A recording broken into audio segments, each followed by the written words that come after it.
I say yeah dualize city no baby a traffic no what be bringing never see a dualizing until you have patasi Santas and about 1 lane but yeah dualize from 100 to Santas dualize from Bequai runabout to Santas runabout from Santas runabout to Abuakwa dualize Kofi Jobu twaso on the Anyan Kwanta until you become patasi yes Santas runabout so full line and also China drew the same contractor our commitment to dualize that space for us. Nancy, I'm not going to start right of way in clearance. I come back and so moon to Mobuasi.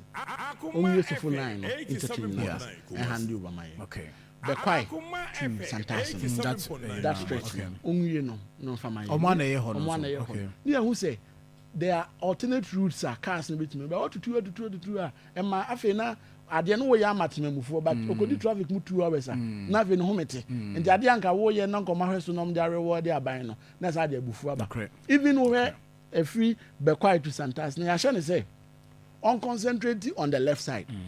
No one near sa left side near asphalt in the BB near movie cars in Namna Saquina. So I'm saying go back to the right side. No Kakoya no soil. Am I? Ya no almost na yantimia regulate Jumana.